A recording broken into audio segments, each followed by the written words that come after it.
కారుమోయులు దారిలో కఠిన శిలల నేలలో వెలుగు వీరులు వెలసి కనుల విందు సేయ చాలునా కారుమోయులు దారిలో కఠిన శిలల నేలలో వెలుగు వీరులు వెలసి కనుల విందు సేయ చాలునా ఇరుకులోయ నడుమ శాశ్వతమా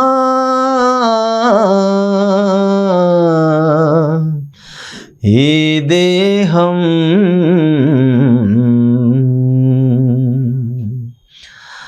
త్వరపడకే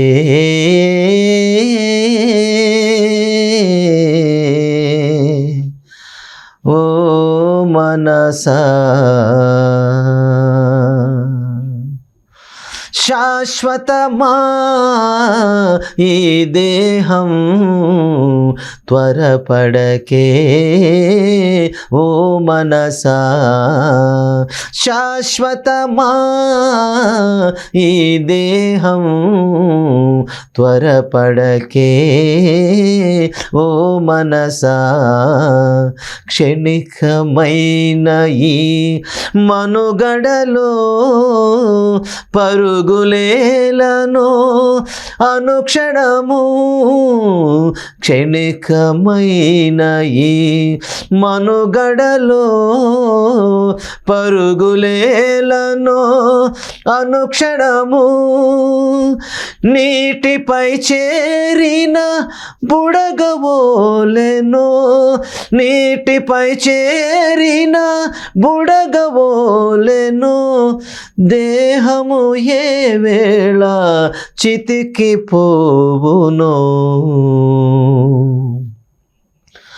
శాశ్వతమా ఈ దేహం త్వరపడకే ఓ మనసా ఈ లోకములో భోగములెన్నో అనుభవించగా తనివి తీరునా ఈ లోకములో భోగములెన్నో అనుభవించగా తనివి తీరునా ఈ తనువే రాలిపోయినా ఈ తనువే రాలిపోయినా నీ గతి ఏమో నీకు తెలియునా.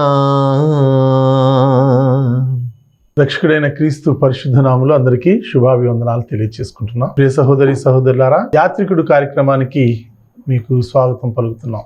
ప్రార్థన చేసుకుని యాత్రికుడు కార్యక్రమంలోకి వెళ్దాం. పరలోకమందున్న మా తండ్రి, పరిశుద్ధుడైన మా దేవ, మీ ఘనమైన నామానికి వేలాదిగా స్తుతులు స్తోత్రాలు చెల్లించుకుంటున్నాం. గత కొంతకాలంగా ఈ యాత్రికుడు టీవీ ప్రోగ్రామ్ని ఈ విధంగా కొనసాగింప చేయటానికి మీరు నాకు చేస్తున్న సహాయాన్ని బట్టి మీకు స్తుతులు చెల్లిస్తున్నాం. మా ప్రార్థన ఆలకించి ఎలాంటి మధ్యలో గ్యాప్ లేకుండా ఈ కార్యక్రమాలను ముందుకు కొనసాగింపు చేయడానికి సహాయం చేస్తున్నారు. మీకే స్తుతులు చెల్లిస్తున్నాం. వీక్షిస్తున్నటువంటి మా ప్రియ ప్రేక్షకులందరినీ కూడా మీరే ఆశీర్వదించి వారికి వాక్యం లోతులు సక్రమంగా అర్థం ఉన్నట్లుగా కృప చూపించాలని, అలాగే మాకు సహాయం చేస్తున్నటువంటి యాజమాన్యాన్ని కూడా మీరు దీవించాలని బ్రతిమాలి వేడుకుంటూ, మాట్లాడుతున్న నాకు మరొకసారి మీ యొక్క తోడు ఉంచమని వేడుకుంటూ, మా యొక్క విన్నపాలు మా క్రీస్తు ప్రభు పరిశుద్ధ నామమున అడిగి వేడుకొనుచున్నాము తండ్రి, ఆమేన్. ప్రియ సహోదరి సహోదరులారా, ఈ యాత్రికుడు కార్యక్రమం కొనసాగుతుంది. పోయినసారి మనం మాట్లాడుకున్నటువంటి మాటలు ఏంటంటే, యాత్రికుడి కార్యక్రమంలో యేసుక్రీస్తు ప్రభు కూడా నేను పరదేశిగా ఉన్నప్పుడు నాకు మీరు బట్టలు ఇచ్చారు, లేకపోతే ఆహారం పెట్టారు, దాహం ఇచ్చారు, ఏదో మాట్లాడారు. అంటే ఆయన కోణంలో నుంచి కూడా పరదేశికి ఎంత ప్రాముఖ్యత ఉంది అనేది మనం చూచాం నూతన నిబంధనలో. అంత మాత్రమే కాకుండా నూతన నిబంధన నేపథ్యంలో కూడా ఈ పరదేశీ అనేటటువంటి భావన ఉందని మనం మాట్లాడుకుంటూ వచ్చాం.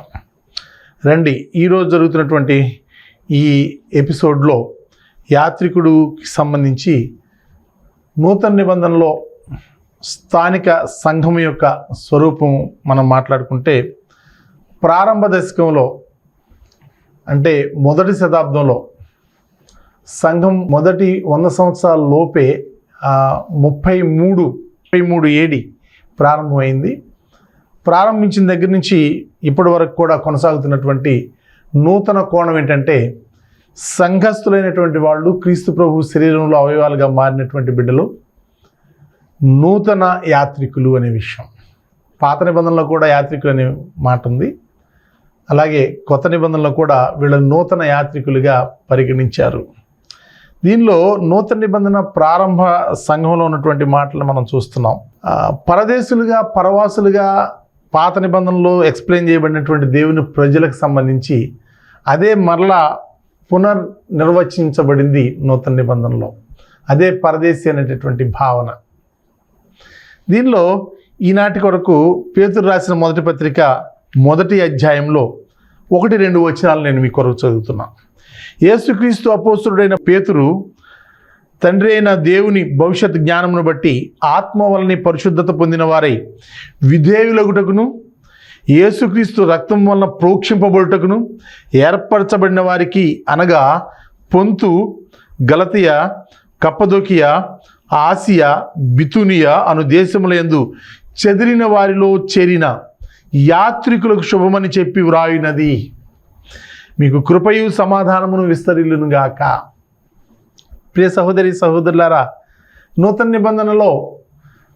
నిబంధన సమయంలో పరిశుద్ధులుగా పరిగణించబడినటువంటి వారు క్రీస్తు ప్రభు శరీరంలో అవయవాలుగా జతపరచబడినటువంటి బిడ్డలు ఎవరైతే చెదిరిపోయారో వాళ్ళందరినీ కూడా యాత్రికులుగానే సంబోధించాడు పేతురు తన మొదటి పత్రికలో ప్రారంభ వచనాల్లో.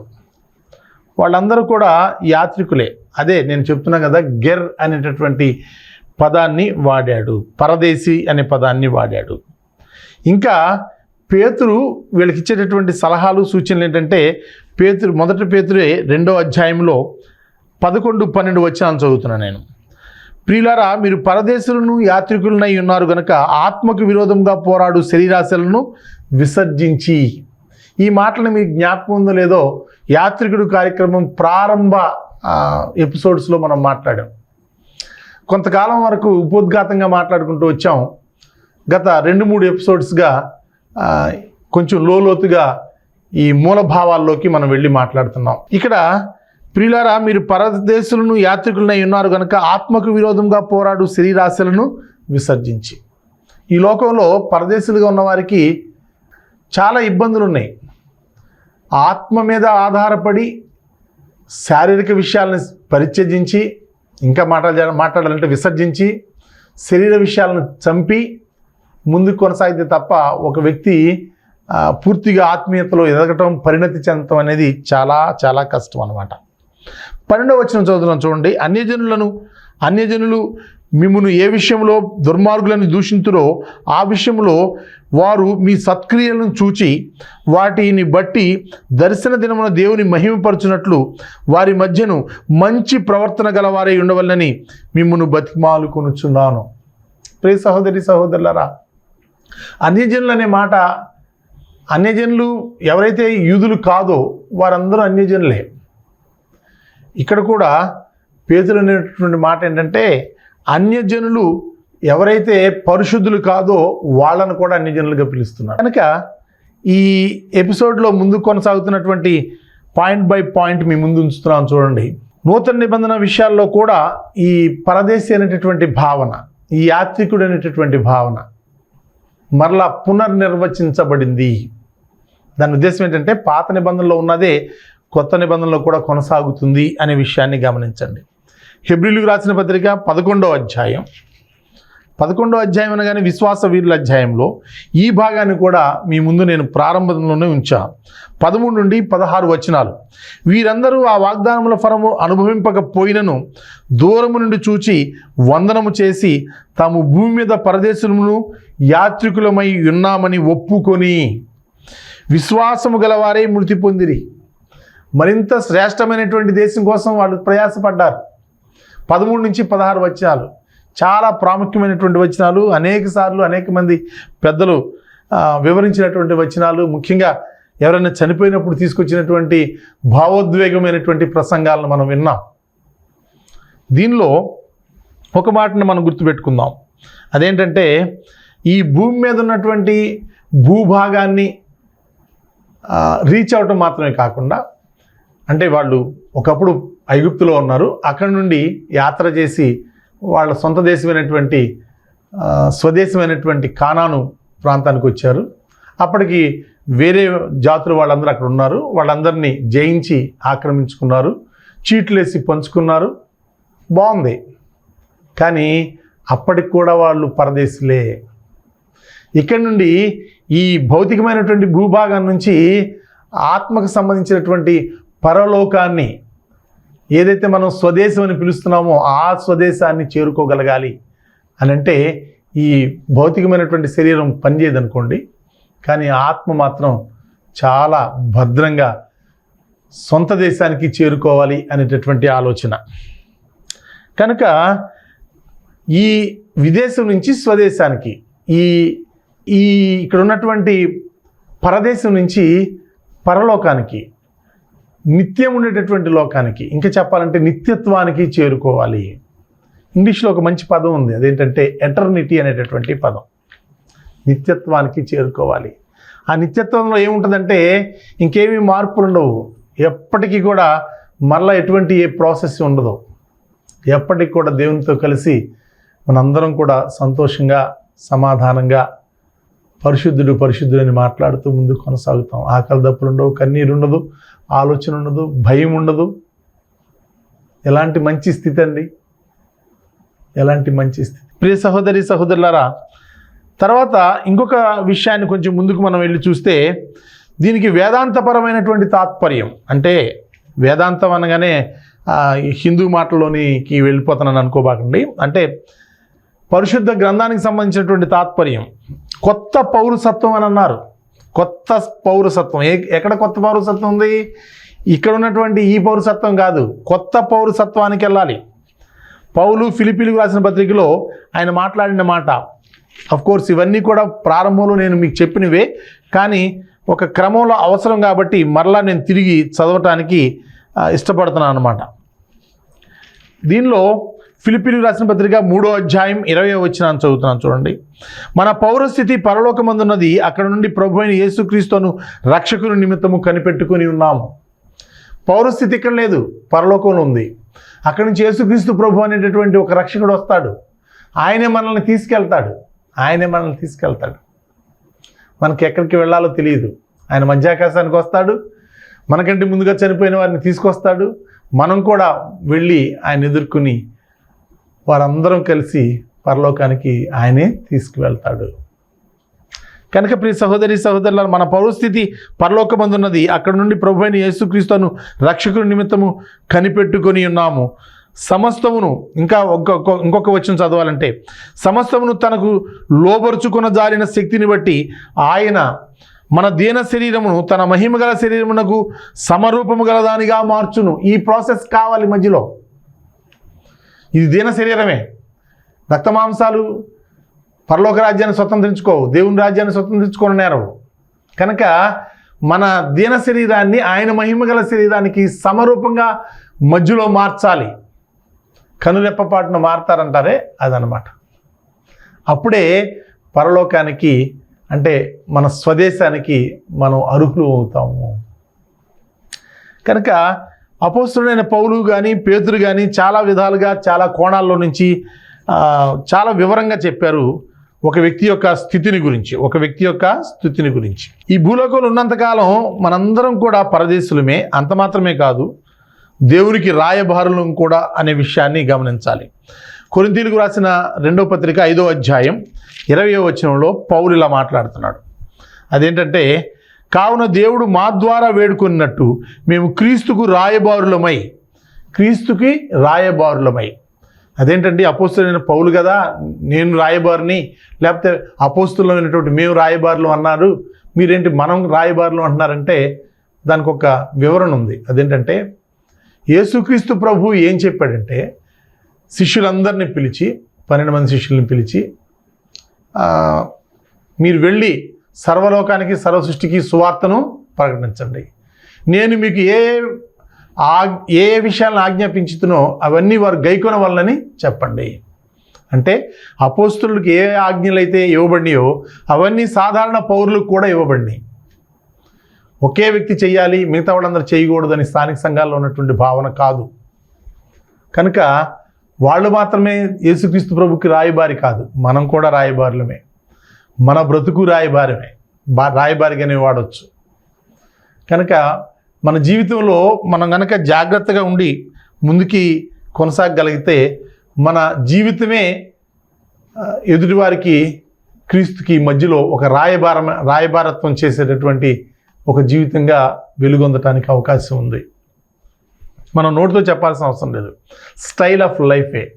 పరిశుద్ధులుగా ఉన్నారా లేదని లోకం బాగా గమనిస్తుందండి. ముఖ్యంగా ఇట్లాంటి విషయాల్లో పరిశుద్ధులలో ఉన్నటువంటి ఒక ఇబ్బంది ఏంటంటే అనుకోకుండా వచ్చేటటువంటి కోపం. నాకు కూడా వస్తుంది కోపం, అర్థం పర్థం ఉండదు. ఆ కోపం వచ్చి వెళ్ళిపోయిన తర్వాత తెలుస్తుంది నాకు కూడా అర్థం పర్థం లేని కోపం వచ్చింది ఏంటి అని. సాతానుడి యొక్క ఆయుధం అది. పరిశుద్ధులుగా, దేవుని బిడ్డలుగా, క్రీస్తు సంఘ సభ్యులుగా, సహోదరుల మధ్యలో ఉన్నటువంటి మంచి సత్సంబంధాలతో ఎదుగుతున్నటువంటి ఒక వ్యక్తికి అనేక విషయాలను కంట్రోల్ చేసుకోవాల్సినటువంటి అవసరం ఉందండి. దానిలో ఒకటి కోపం అన్నమాట. కొన్ని విషయాలు బయటికి కనపడే ఉంటాయి, కొన్ని విషయాలు బయటికి కనపడనే ఉంటాయి. ప్రియ సహోదరులారా, కొరింథీయులకు రాసిన 2వ పత్రిక 5వ అధ్యాయం 20-21 వచనాల్లో అపోస్తలుడైన పౌలు ఇలా మాట్లాడుతున్నాడు చూడండి. కావున దేవుడు మా ద్వారా వేడుకున్నట్లు మేము క్రీస్తుకు రాయబారులమై అన్నమాట అపోస్తలులకు సంబంధించింది కదండి. మనకెందుకు మీరు చెబుతున్నారని మీరు అనుకుంటే, యేసుక్రీస్తు ప్రభు అపోస్తలులకి ఆజ్ఞాపించినప్పుడు నేను మీకు ఏ సంగతులను ఆజ్ఞాపించుతునో అవన్నీ వారును గైకొన వల్లని మీరు ఆజ్ఞాపించండి అని చెప్పాడు. కనుక అపోస్తలుగా ఉన్నటువంటి 12 మంది శిష్యులకు మాత్రమే ఈ రాయబారిగా ఉండేటటువంటి అవకాశం కానీ లేకపోతే హక్కు కానీ ఇవ్వలేదు. కానీ అందరికీ, ప్రతి సామాన్య మానవుడికి కూడా, ఎవరైతే నమ్మి బాప్తిసం పొంది రక్షించబడతారో అటు ప్రతి బిడ్డ కూడా యేసుక్రీస్తు ప్రభువుకి, దేవునికి రాయబారులుగా మనం పని చెయ్యాలి. ఎక్కడ మాట, కావున దేవుడు మా ద్వారా వేడుకున్నట్టు మేము క్రీస్తుకు రాయబారులమై దేవునితో సమాధానపడని క్రీస్తు పక్షముగా మిమ్మును వేడుకుంటున్నాం. దేవుని పక్షంగా క్రీస్తు వచ్చాడు, క్రీస్తు పక్షంగా అపోస్తలులు పనిచేశారు, అపోస్తలుల పక్షంగా మనకి ఇవ్వబడినటువంటి ఆజ్ఞ కూడా మనం ముందు కొనసాగుదాం, దాన్ని కొనసాగించుదాం.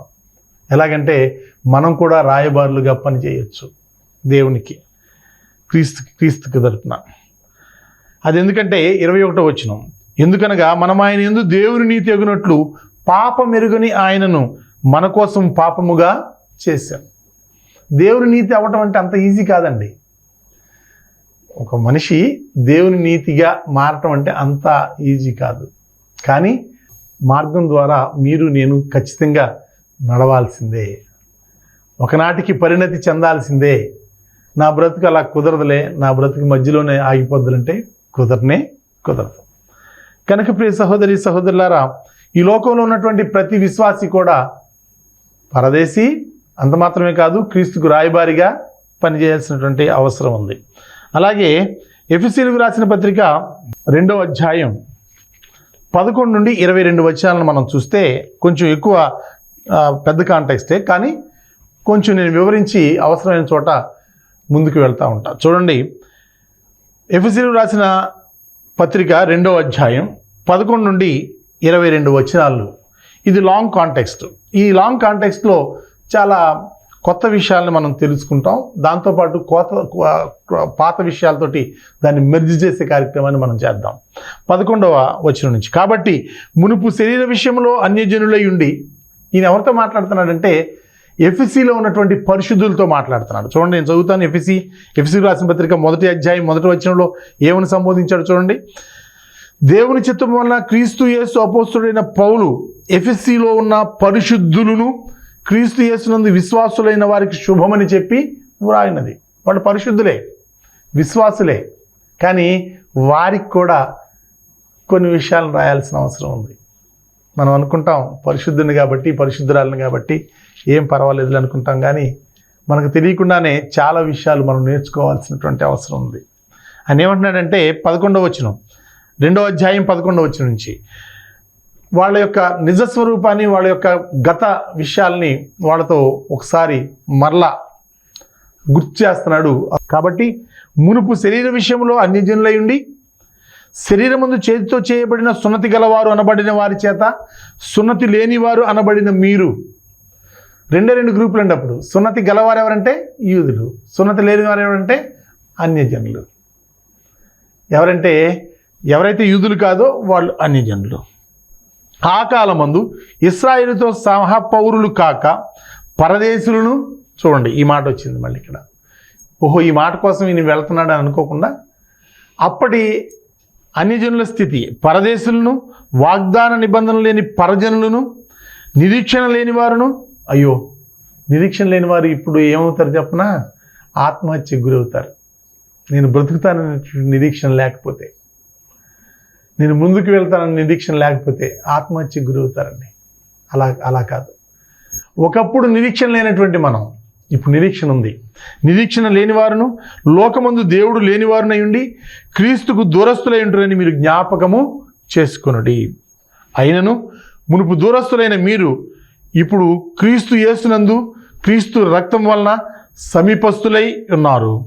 ఆయన మన సమాధానమై ఉండి మీకును మాకును ఉండిన ద్వేషము. దీని వివరణ ఏంటంటే, అపోస్తలుడైనటువంటి పౌలు ఇచ్చేటటువంటి వివరణ ఏంటంటే, మీకు అంటే అన్యజనుల నుంచి క్రైస్తవులైనటువంటి వారికి, అంటే అంతకుముందు అన్యజనులుగా ఉన్న వారికి, మాకంటే యూదులకి మధ్యలో ఒక ద్వేషం ఉందంట. ద్వేషమును అనగా ఆ ద్వేషం ఏంటంటే చెప్పనా? ఎంతో కొంచెం ఆలోచించాలి. మీరైనా, నేనైనా, సేవకులైనా, విశ్వాసులైనా. ద్వేషం అన్న మాటకి ఏమని ఇచ్చారు చూడండి. అనగా విధిరూపకమైన ఆజ్ఞలు గల ధర్మశాస్త్రమును అన్నారండి. విధిరూపకమైనటువంటి ఆజ్ఞలు కలిగినటువంటి ధర్మశాస్త్రం అంట యూదులకి అన్యజనులకి మధ్యలో ద్వేషంగా ఉందంట. అది తన శరీరమందు కొట్టివేయట చేత మధ్య గోడను పడగొట్టి మన ఉభయులను ఏకము చేసెను. యేసుక్రీస్తు తన శరీరమందు స్థిరపరచి కొట్టివేశాడు, ఆయన ఏకము చేసిన. ఇట్లు సంధి చేయుచు ఈ ఇద్దరిని తన యందు ఒక్క నూతన పురుషునిగా సృష్టించి. ఆ నూతన పురుషుడు ఎవరంటే క్రైస్తవుడు, క్రైస్తవురాలు. ఇంకే డివిజన్స్ లేవండి, ఏ శాఖలు లేవండి, ఎటువంటి కొత్త కొత్త ఆలోచనలు లేవండి, కొత్త కొత్త అభిప్రాయాలు లేవండి, కొత్త కొత్త సొంత కవిత్వాలు లేవండి. ఇద్దరిని ఏకం చేసి ఒక నూతన పురుషునిగా సృష్టించి తన శిలువ వలన ఆ ద్వేషమును సంహరించి దాని ద్వారా వీరిద్దరిని ఏక శరీరముగా చేసి దేవునితో సమాధానపరచవలనని ఈలాగు చేసిన గనుక ఆయనే మనకు సమాధానకారకుడై ఉన్నాడు. మరియు ఆయన వచ్చి దూరస్తులైన మీకును సమీపస్తులైన వారికి సమాధాన సువార్తను ప్రకటించెను. సమాధాన సువార్త కూటములు అని ఎక్కడ పెడుతున్నారా? పెడితే గొప్పవాళ్ళే, మంచి లోతుగా ఆలోచించి పెట్టినట్లు. ఆనాడే మొదటి శతాబ్దంలోనే సమాధాన సువార్త అనేటటువంటి మాట మాట్లాడారు. సువార్తలో సమాధానం ఉంది. ఎవరెవరికి సమాధానం? నీకు నాకే. ఎవరితోటి? దేవునితో మనకు వచ్చినటువంటి వైరాన్ని తీసివేసి సమాధాన పడటం. భార్యాభర్తల మధ్యలో ఉన్నటువంటి వైరాన్ని తీసివేసి సమాధాన పడినట్లుగా, అన్నదమ్ముల మధ్యలో ఉన్నటువంటి వైరాన్ని తీసివేసి 18వ వచనం, ఆయన ద్వారానే మనం ఉభయులకు ఆత్మ యందు తండ్రి సన్నిధికి చేరగలిగి ఉన్నాము. కాబట్టి ఈ వచనం 19వ వచనం, మీరిక మీదట పరజనులను పరదేశులను కాక పరిశుద్ధులతో ఏకపట్నస్థులను దేవుని ఇంటివారునై ఉన్నారు. మీరిక అంటే అన్యజనులు కానీ, పరదేశులు పరజనులు కాదు. ఇప్పుడు దేవుని ఇంటివారై ఉన్నారు. ప్రియ సహోదరి సహోదరులారా, ఒకప్పుడు దేవుడు ఏర్పాటు చేసుకున్న జాతి కాని వాళ్ళందరూ కూడా అన్యజనులు, వాళ్ళు పరజనులు. ఎప్పుడైతే క్రీస్తు ప్రభు వచ్చాడో ద్వేషాన్ని తీసేశాడు, మధ్యగోడను పడగొట్టాడు, ఇరువురిని ఏకం చేశాడు. కానీ గుర్తుపెట్టుకుందాం, ఇప్పటికీ ఈ క్రైస్తవులందరూ కూడా పరజనులే. పరదేశంలోనే మనం ఉన్నాం, ఈ భూభాగం మీద మనం ఉన్నాం, ఈ గ్లోబ్లోనే మనం ఉన్నాం. ఇక్కడ నుండి స్వదేశానికి చేరుకునేంత వరకు విశ్వాసులైనా కూడా చాలా జాగరూకతతోటి ముందుకి కొనసాగాల్సినటువంటి అవసరం ఉంది. కనుక ప్రియ సహోదరి సహోదరులారా, గుర్తుపెట్టుకుందాం, పరదేశులు స్వదేశం వెళ్ళేంత వరకు ప్రయాసపడదాం, అప్రమత్తతోటి ముందుకు కొనసాగుదాం. కాలం మారిపోతుంది, దేశాలు తగలబడిపోతున్నాయి, పశ్చిమాసియా అంతా బొగ్గుమని మండుతుంది. ఒకప్పుడు పెట్రోల్ లేక బాధపడితే ఇప్పుడు మంచినీళ్ళు లేక బాధపడేటటువంటి పరిస్థితి వచ్చింది. చిన్న బిడ్డలు 126 మంది మీద అమెరికా బాంబు వేసింది. 126 గోతులు తీసి ఫోటో తీశారు. చిన్న బిడ్డలు అంటే ఎంత ఉంటారు, అంత ఉంటారు. అది యుద్ధనీతి కాదు. రాజ్యాలు మారిపోతున్నాయి, మనసులు మారిపోతున్నాయి, పరిస్థితులు మారిపోతున్నాయి, రక్తసిక్తం అయిపోతుంది. అయినప్పటికీ కూడా దేవుడు మనల్ని కనికరించి ఈ విధంగా శాంతంగా ప్రశాంతంగా ఉంచాడు. దేవుడు సమాధానంతో ఉంచాడు. దేవునికి మనందరి తరపున హృదయపూర్వక కృతజ్ఞతాస్తుతులు చెల్లిస్తున్నాను. దేవుని చిత్తమైతే వచ్చే మంగళవారం నాడు కలుసుకుందాం ఈ యాత్రికుడు కార్యక్రమానికి. మా కోసం ప్రార్థించండి. మీ కొరకు కూడా మేము ప్రార్థిస్తున్నాం. ప్రార్థన చేసుకుందాం. పరలోకమందున మా తండ్రి, పరిశుద్ధుడైన మా దేవ, మరొకసారి మీకు స్తుతులు చెల్లిస్తున్నాం. ఈ కార్యక్రమాన్ని ఈ విధంగా ముందు కొనసాగింపు చేయడానికి సహాయం చేస్తున్నారు. వింటున్నటువంటి వీక్షకులందరినీ కూడా నూరింతలుగా ఆశీర్వదించాలని వేడుకుంటూ, మీ చిత్తమైతే మరలా వచ్చే మంగళవారం నాడు మేము కలుసుకోవడానికి సహాయం చేయమని వేడుకుంటూ, మమ్మందరినీ మీ చేతుల్లో అప్పగించుకుంటూ, మా యొక్క విన్నపాలు మా క్రీస్తు ప్రభు పరిశుద్ధ నామమున అడిగి వేడుకొనుచున్నాము తండ్రి, ఆమేన్. అందరికీ వందనాలు. ఒక అనౌన్స్మెంట్ చేస్తాను. ఏప్రిల్ 15వ తారీఖున జరుగుతున్నటువంటి Michael school of theology graduation జరుగుతుంది ఆన్లైన్లో. జూన్ 8న కొత్త బ్యాచ్ స్టార్ట్ అవుతుంది ఇంగ్లీష్ మీడియంలో. నోటిఫికేషన్ వేయబోతున్నాం. మీ దేవుని చిత్తం అయితే మీరు ఎవరైనా నేర్చుకోవాలని ఆశపడితే ఇంగ్లీష్ మీడియంలో మమ్మల్ని కాంటాక్ట్ చేయండి.